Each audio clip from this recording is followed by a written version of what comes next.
attitude of the live for today because you may die tomorrow fighter pilot was epitomized by Marine Corps Major Gregory "Pappy" Boyington. His exploits in the air and on the ground made him one of the most colorful, controversial, and best-remembered characters of World War II.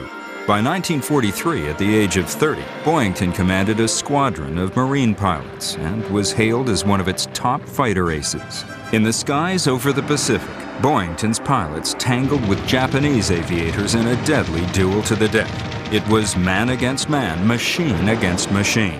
But victory did not belong to the pilot with the most horsepower. It went to the man with the most talent and the most luck. Major Gregory Boyington and his squadron fit the mold of guts and determination. He was one of the few people that I've ever seen in my 30 years in the Marine Corps who was a born leader and could inspire people, not only through talking to them, through his flying ability. There wasn't a man in that squadron that wouldn't lay down his life for Pappy Boyington. He was a complete, total 100% maverick. Boyington's autobiography, published in 1958, painted a picture of his squadron as a group of hard-drinking, hard-flying, and hard-fighting Marines more intent on battling their own superior officers than Japanese pilots. A successful 1970s television series on which Boyington served as a consultant went even further, creating an indelible image of his pilots as a collection of screwballs one step away from court-martial. Have the members of this celebrated combat flying squadron been misrepresented by the media and even by their own commander? Or is there some truth behind their brawling, larger-than-life legend?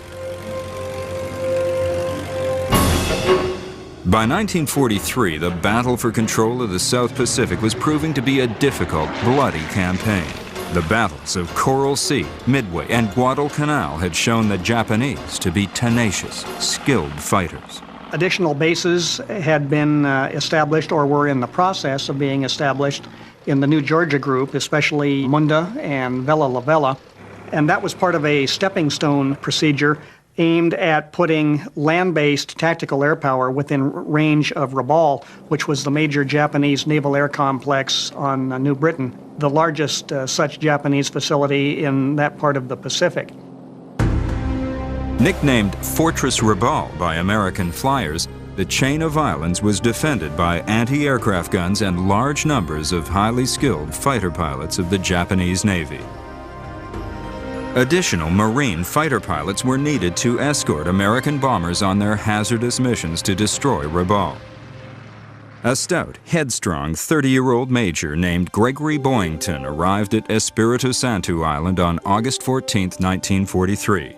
He took command of a newly formed Marine fighter squadron. He had a tremendous background and started training us, and his methods were effective and very favorable. On the Marine Corps rollbook, Boyington's new command was designated Fighting Squadron VMF 214, V for heavier than aircraft, M for Marine Corps, and F for fighters. Their aircraft, the Vought F-4U Corsair, was a sturdy powerhouse of a fighter plane well suited to go up against the famous Japanese Zero. This deadly aerial contest of Marine Corsairs against Japanese Zeros combined to create an unusual and lethal kind of rivalry that the self-confident young American pilots were more than up for. Most of Boyington's men had at least a few years of college, and several were graduates of major universities such as Notre Dame and Princeton. The day after Pearl Harbor, I, with hundreds of thousands of other young men, left college campuses and went into the military because we thought that the country was in grave danger, which of course it was. The Marines and the press knew that the Americans back home needed heroes, and nothing creates heroes like competition. Major Gregory Boyington was the type who would fight at the drop of a hat, in the air or on the ground. If America was going to win the war, they were going to need men like Boyington, no matter how hard-nosed or undisciplined. Gregory Boyington was born in Coeur d'Alene, Idaho in 1912 to Charles Boyington, a dentist, and Grace Gregory. Within 2 years, his parents were divorced, and Grace took young Gregory with her to Spokane, Washington. The pair moved in with Grace's boyfriend, Ellsworth Hollenbeck. The common-law family soon resettled in the lumber town of St. Mary's, Idaho in 1917. Growing up as Gregory Hollenbeck, Grace's son developed a pugnacious love of fighting, often challenging other boys to fights he couldn't possibly win. During the 1920s, aviation captured the imagination of many young Americans. Successful World War I pilots like Eddie Rickenbacker became heroes to millions of boys. Daredevil barnstormers thrilled audiences across the country with their aerial stunts and daring. It just seemed to be a lot of romance connected with the helmet and goggles and flying, the scarf around your neck. In 1919, barnstorming pilot Clyde Pangborn performed for awestruck crowds in St. Mary's. 6-year-old Gregory got a ride in Pangborn's plane and was instantly captivated. By the time he graduated high school in Tacoma, Washington in 1930, he was known as a top wrestler, but quiet and studious. One day, after entering the University of Washington in Seattle, Gregory came across the Boeing Aircraft Company's new Marine Corps fighter, testing its engine along the Duwamish River. He saw this beautiful Marine Corps fighter and decided that it was something that he wanted to try to pursue. The chance encounter with Boeing's Marine fighter steered Gregory into getting his degree in aeronautical engineering. While in Seattle, he met a local high school girl, 18-year-old Helene Clark. They were introduced and had some kind of a whirlwind romance, and they got married as soon as Boyington finished his college degree. He soon found himself the father of a son, Gregory Jr., and took a steady but unfulfilling job with the Boeing Aircraft Company as a draftsman. Gregory Hollenbeck would fight an uphill struggle to achieve his dream of becoming an aviator, only to see those dreams jeopardized by his self-destructive behavior. In 1935, during the hard times of the Depression, young draftsman Gregory Hollenbeck still longed for a life of high-flying aerial adventure. That same year, Congress passed the Aviation Cadet Act, which funded the training of 1,000 military pilots. Hollenbeck seized on this opportunity to fulfill his dream of flying, only to learn that he had to be a bachelor to be accepted. But this temporary roadblock would lead him to a fortuitous discovery. In the process of getting his birth certificate, he realized that his real name as Greg Boyington was unknown to anybody as far as whether or not he was married. From that point, Gregory Hollenbeck became Gregory Boyington. He was accepted as a Marine aviation cadet in January of 1936 and left his wife and son in Seattle to attend Naval Aviation Flight School in Pensacola, Florida. He was 23 years old. A slow learner, he failed 9 flight checks and often had to defend himself in front of a review board to continue with his training. But he proved to be an instinctive and aggressive pilot. As he went through the program, he got better and better. Because of his wrestling background, he had the ability to squeeze muscles and withstand higher gravity forces in the plane than some average pilots could. Boyington graduated as part of Marine Aviation Class 88C in September of 1937 and eventually stayed on at Pensacola as an instructor. He countered the tedium of flight training by hanging out at the officers' club bar. Though alcohol didn't appeal to him in high school or college, at Pensacola he told his fellow pilots, "I don't know why I stayed away from this stuff for so long, because it was made for me." And Lieutenant Gregory Boyington turned out to be a mean drunk. He'd pick out the biggest and ugliest looking person he could find and say, "Let's wrestle."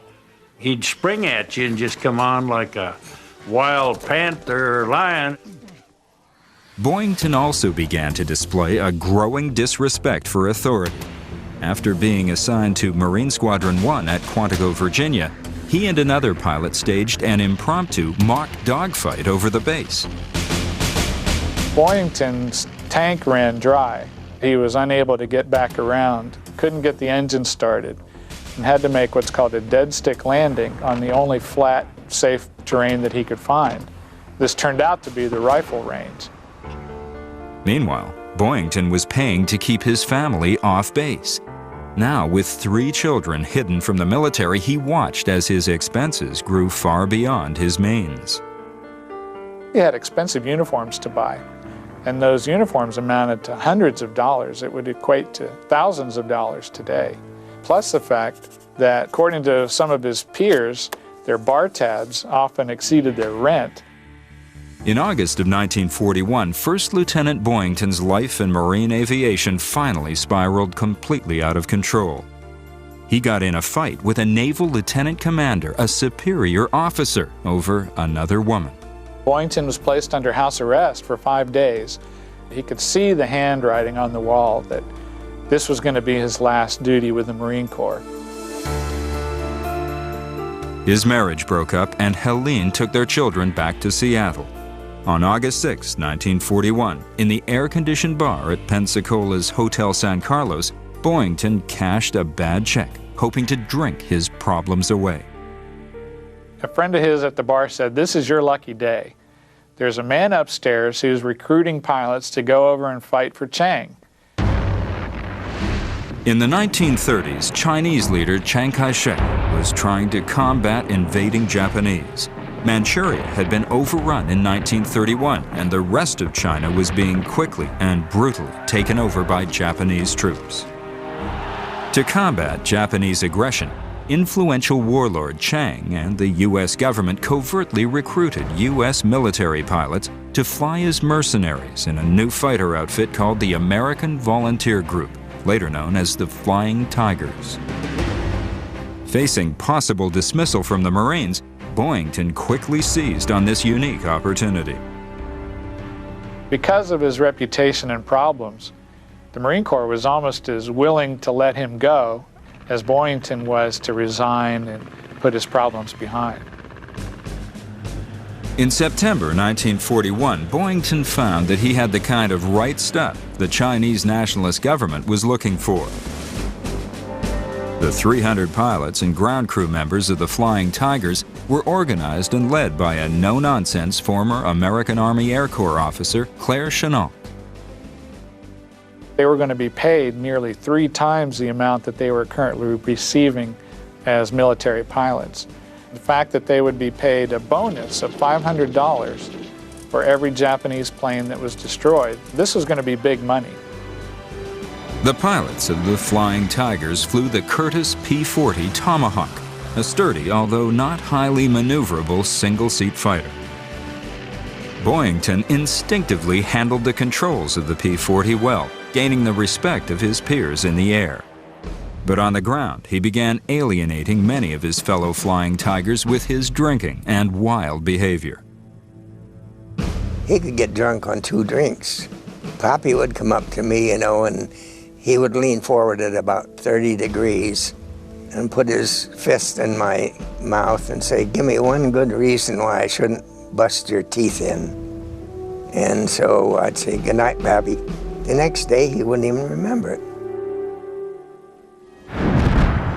After the devastating Japanese surprise attack on Pearl Harbor, December 7th of 1941, Chennault unleashed his pilots on the Japanese in China.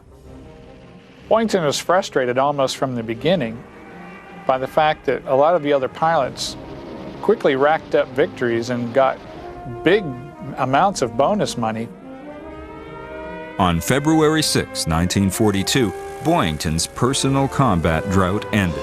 Boyington and 5 other pilots of the Flying Tigers' Adam and Eve 1st Squadron attacked 35 Japanese Ki-27 Nates. They shot down 15 of them, with Boyington accounting for 2 downed Japanese planes himself, his first aerial victories in combat. In his next major fight, Boyington was part of a group who destroyed 15 Japanese planes, but all were on the ground, not facing the enemy in air-to-air combat. Boyington was one of the 4 shooters. The credit was divided equally amongst all 10 of the pilots who had taken part in the raid. He had seen that bonus money dwindle down to just $750. Boyington felt cheated out of money for 4 victories that he sorely needed to take care of his huge debts back in the United States. Those 4 planes destroyed on the ground would later become part of Boyington's own self-perpetuating legend. He was a hell of a good pilot. He was fearless.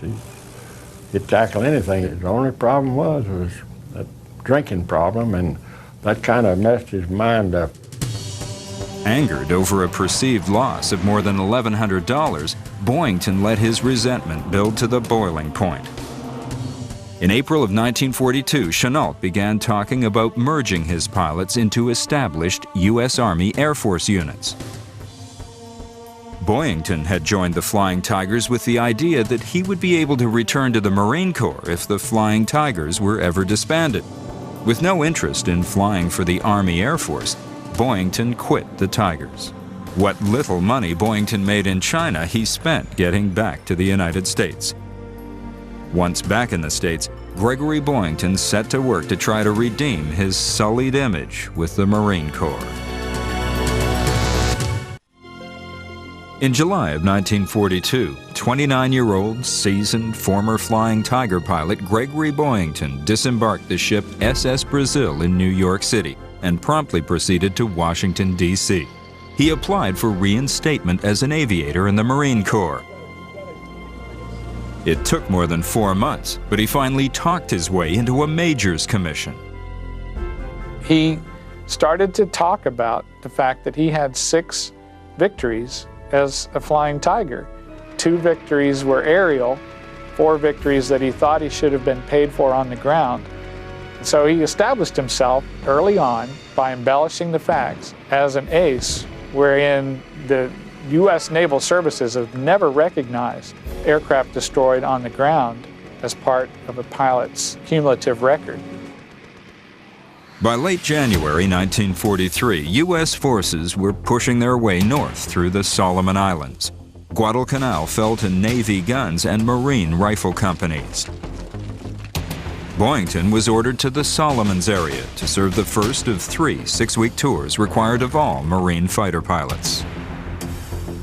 At the end of the first combat tour, Boyington was relieved of his command by the air group commander, and their personalities also clashed. It was, again, one of those authority figures that Boyington just seemed to take offense to. But Admiral Bull Halsey, the commander of American forces in the Solomon Islands, was in dire need of more fighter plane squadrons. Through back channels, a new Marine fighter squadron was quickly assembled and Boyington was given command. The ad hoc outfit would eventually fight its way from the Russell Islands to Vella La Vella and Bougainville. His men were immediately taken with their unorthodox and tough-minded commander. He just seemed to have a will to win in everything, on the ground, fighting, arguing, or in the air with an airplane. It soon became apparent to us, too, that he was not popular with the other senior officers. And this tended to make us gel around him more because he turned more to us than he did to his peers. Of the first 29 pilots in Boyington's squadron, almost all of them had at least some college in their background. Paul Moon Mullen was a graduate of Notre Dame. Bruce Matheson enlisted after 1 year at the University of Illinois. This was, interestingly enough, one of the most qualified and highly capable squadrons just based on their level of experience, even though it hadn't been with that collective unit. Pilots Bill Heyer, Don Moore, and Chris McGee had started out with the Royal Canadian Air Force. Chris McGee was nicknamed Wild Man because on one of their early missions, he carried a grenade with him.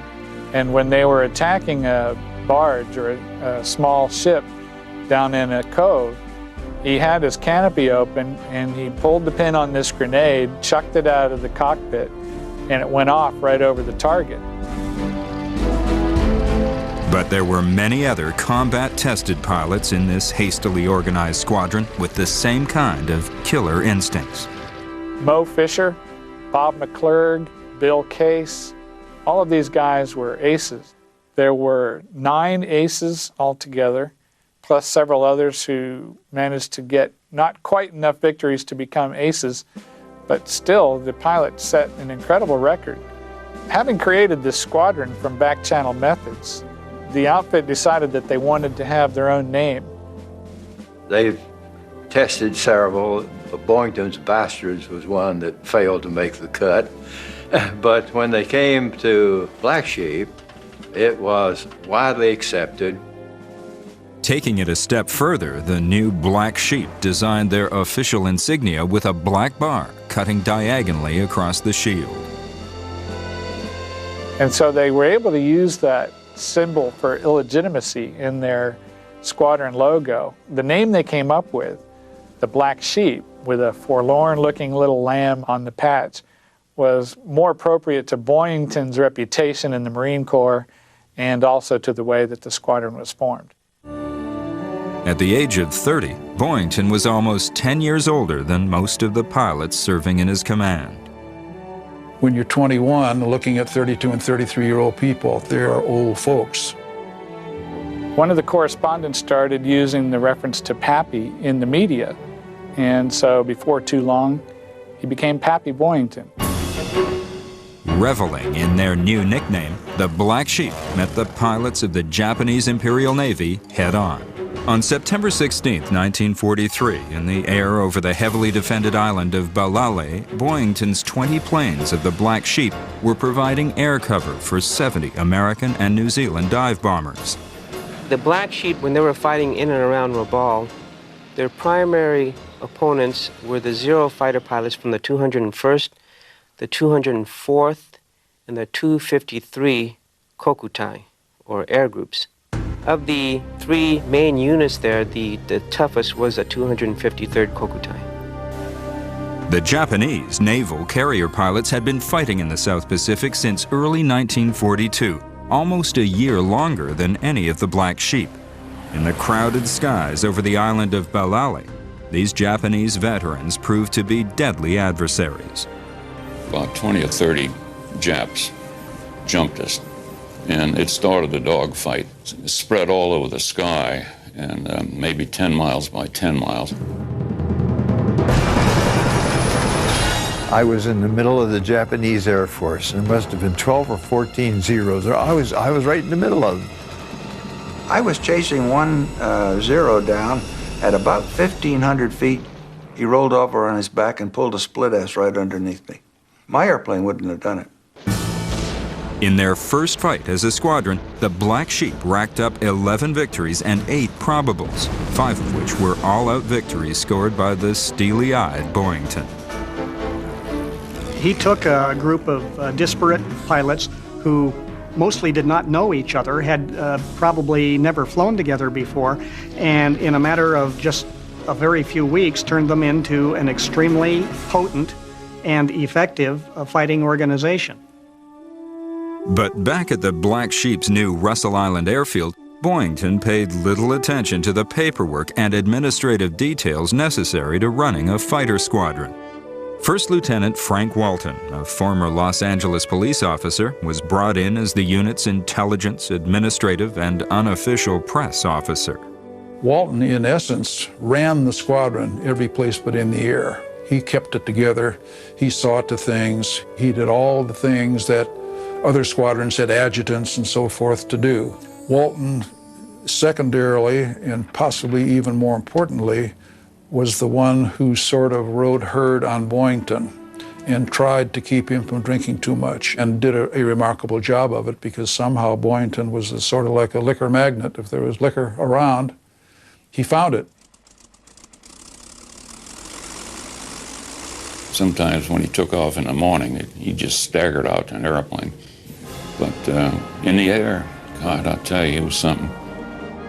Major Gregory Boyington and his Black Sheep raised the stakes during the air war in the South Pacific and became some of the most deadly fighter pilots in Marine Corps history.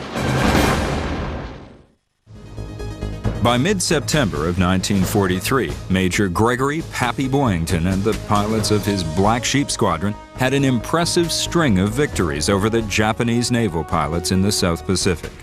With his 5 recent confirmed victories during the air battle over Balale and his 6 claimed victories with the Flying Tigers, Boyington was now considered a top ace.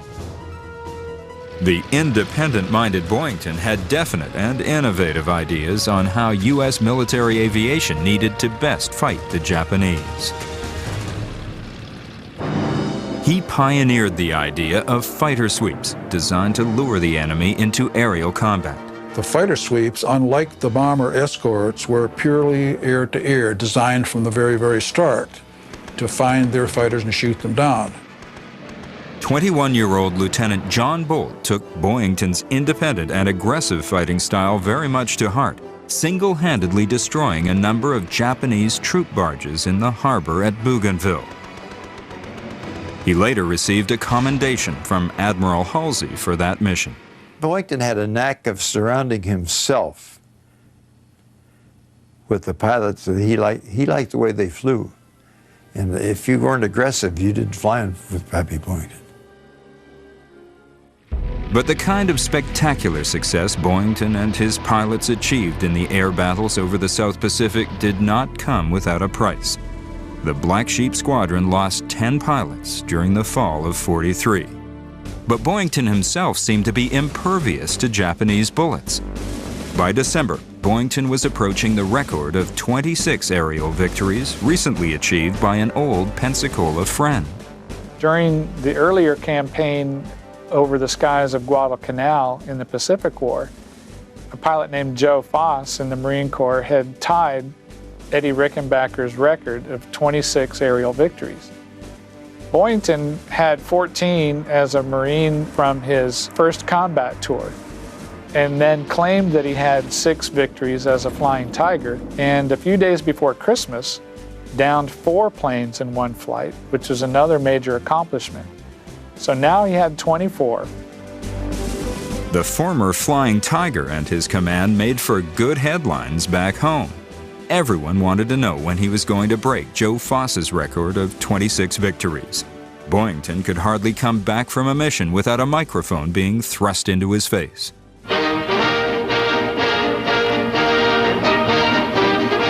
Major Gregory Boyington. In air battles, he shot down 25 Japs. And now, in a raid against Rabaul, the Marine Corps ace was going after that record of 26. Boyington was in really high spirits. And one of his pilots voiced some concern about Boyington, almost as if his flame was a little bit too bright, that he was starting to worry that Boyington was pushing too hard and was going to be shot down. But Boyington told his men, "Don't worry about me, they can't kill me. If you guys ever see me going down with 30 zeros on my tail, don't give me up. Hell, I'll meet you in a San Diego bar 6 months after the war and we'll all have a drink for old time's sake." On Monday, January 3rd, 1944, Boyington took off from Torokina Airfield on the island of Bougainville in command of 46 American fighters, including 7 of his own Black Sheep, in a dangerous fighter sweep over Rabaul. Far from their home base, Boyington's fighters lured the Japanese pilots into a tumultuous battle. We were attacked by a fairly sizable number of Zeros, well more than 10 or 12.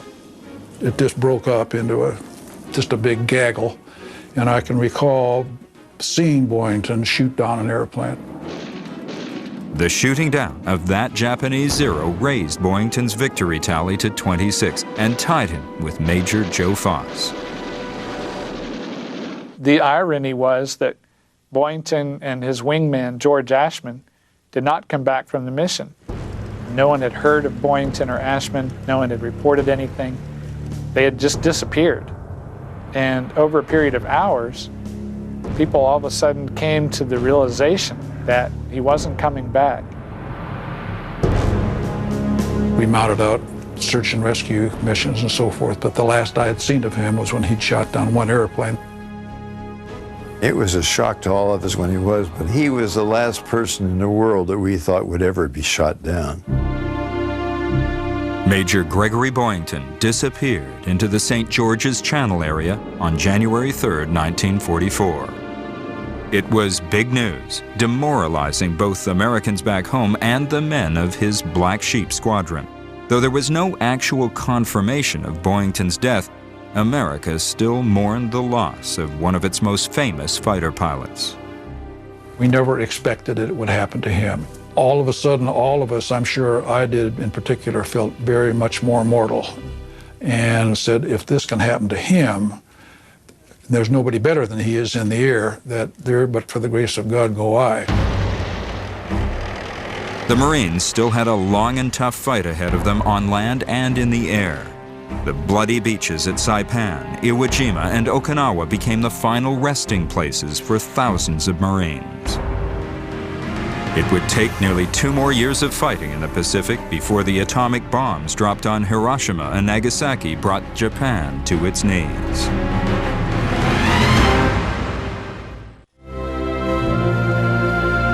On August 29, 1945, while American warships steamed into Tokyo Harbor, a swarm of U.S. Navy landing craft headed for Amore Island. The small island set inside Tokyo Bay was the location of a prisoner of war camp. As the landing craft approached the beach, scores of elated Allied prisoners of war swarmed out to greet their liberators. Among them was a grateful Marine Corps pilot, Major Gregory Boyington. He had been a captive of the Japanese since he was shot down nearly 20 months before. When he was shot down and theoretically lost, nobody ever really gave up. They said, if there's one guy that can make it, this old dude probably can, and by God, he did. Boyington had gone down fighting, and then, as he had always predicted, emerged like a phoenix from the ashes. The Marine Corps flew everybody they could, every black sheep they could get to San Francisco for a 3-day wild-ass party. They wheeled the portable stairway up to the side of the plane and flung open the door, and there he was. He was the first one off, and of course he came down the stairs, and we all grabbed him and threw him up on our shoulders and carried him over to the ready room where the press descended on him. 21 of his black sheep sat enthralled as he took them back to that fateful air battle almost 2 years earlier. He told them how he had shot down 2 more Japanese Zeros, breaking Joe Foss's record of 26 planes. Seeing his wingmen swamped by Zeros, he dove his Corsair into the fray. But he suddenly found himself hotly pursued by almost a dozen Zeros. I was shot down between Rabaul and New Ireland, over the St. George Channel. At dusk, a submarine surfaced just alongside of me, and I thought, oh boy, here might be an American sub. Then I saw a tarpaulin stretched around the conning tower, and there on the side was painted a great big meatball. I says, uh-oh, Boyington, the jig's up. Now a POW, Boyington was transferred among several local Japanese prisons before finally being sent to the Japanese mainland. After reuniting with the Black Sheep, he was quickly overwhelmed with adulation, promoted to lieutenant colonel, and informed that in his absence he had been awarded the Medal of Honor. On Friday, October 5, 1945, he stood before President Harry Truman and received the medal along with 15 other Marine and Navy heroes, now proclaimed the Marine Corps' top ace. At 32, Boyington was on top of the world. But he quickly slid back into his old alcoholic ways. A Portland, Oregon newspaper reported Boyington assailing a war bond dinner crowd belligerently. He said, "I know what you want me to talk about. You want me to talk about how I shot him down. I was flat on my back at 40,000 feet. That's what you want, isn't it? I'm here to sell war bonds. Buy war bonds. Why? I don't know. Just buy them." Within a few months, the Marine Corps managed to find a reason to work him into an early retirement. Almost overnight, Boyington was forgotten. For the next 12 years, he hopped from one dead-end job to another. He was a professional wrestling referee, beer salesman, insurance salesman, and part-time commuter pilot. But many other members of Boyington's former squadron continued on in the service. An ace in the South Pacific, John Bolt stayed in the Marine Corps, shooting down 6 North Korean MiGs during the Korean War. I'm the only jet ace in the Marine Corps, and the only two-war ace, double ace, in naval aviation. I enjoyed the combat, liked it, just like hunting as far as I'm concerned. Bruce Matheson also stayed in the Marine Corps and retired a colonel. And I went to Vietnam, where I was the commanding officer of a Marine aircraft group, a helicopter group. And I flew several hundred missions there in a Huey gunship with the Huey Squadron. The Black Sheep's wild man, Chris McGee, traveled an entirely different road. McGee continued being colorful after the war, flew for the Israeli Air Force, and used to say that wouldn't Willie Messerschmitt turn over in his grave if he saw the Messerschmitt being used by the Israelis against the Arabs. Occasionally, Boyington still lived up to his own colorful reputation. In 1949, at an American Legion aeronautics dinner, he found himself helping out as a bartender when he ran into his old friend, fellow Marine ace and Medal of Honor winner, Joe Foss. I said, "Let's wrestle. I wanted to whip hell out of you."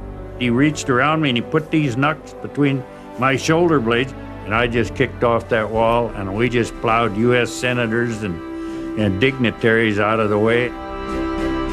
Next morning, Boyington knocked on Foss's door, talking about what kind of fun they'd had the night before, and Foss just couldn't believe it. Boyington periodically made attempts at sobriety and went through 2 more failed marriages.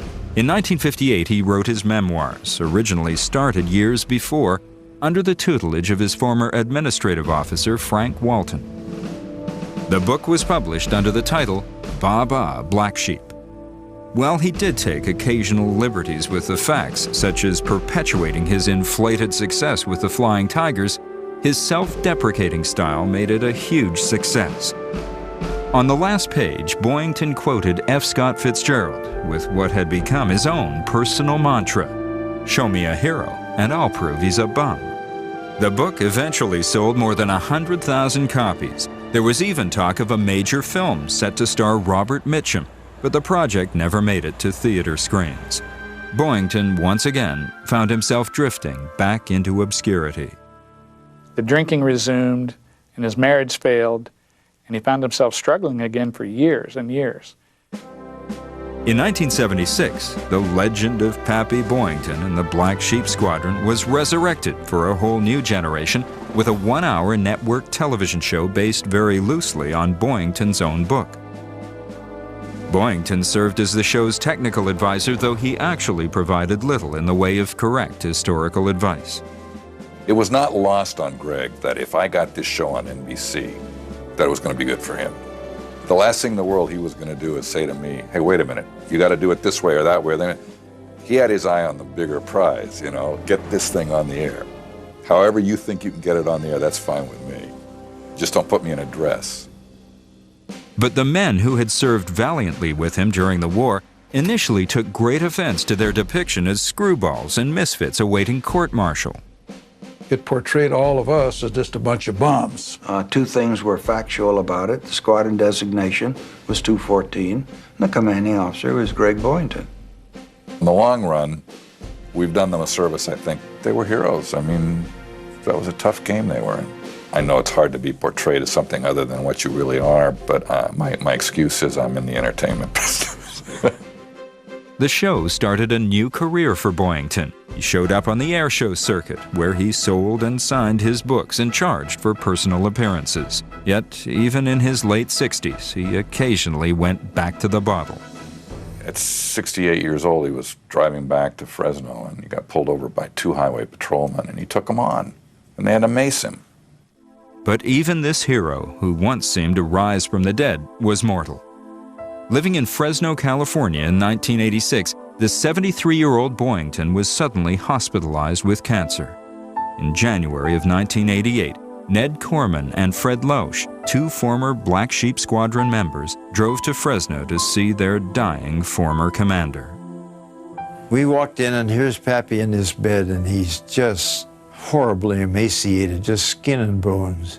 And I leaned over to him and said, "Pappy, you get your butt out of here. You've been in tougher spots than this." And he says, "Well, Ned," he said, "there are times when you get in a situation where the odds are completely against you and you can't do a damn thing about it." And I walked out of that room, and the tears were just, I couldn't stop crying. On January 11th, 1988, at the age of 75, Colonel Gregory Boyington passed away quietly in his sleep. He was buried with full military honors in Arlington National Cemetery. He certainly was an icon. I mean, he was an icon because, to begin with, you know, icons have to be larger than life, and Greg was. Icons have to have cool nicknames, and Greg did. You can't be an icon and be a pretender, you know, because you'll get busted. And Greg wasn't a pretender. VMF 214, the Black Sheep Squadron, was the first Marine aviation unit to receive a presidential citation. Under Major Gregory Boyington's leadership, the 54 members of the Black Sheep shot down 97 Japanese planes during the course of their service in the South Pacific. Few pilots have worn the globe and anchor of the United States Marine Corps with more honor than the men of the Marine Fighting Squadron 214 during their service in World War II. Despite their colorful and often contentious commander, they were still a team. Their accomplishments flying those inexpensive, piston-driven Corsair fighters helped America decisively win the war in the Pacific. Out of the 54 in the 2 combat tours, we're getting down to a few. In fact, I wondered who's going to fly the last mission. I hope it's me.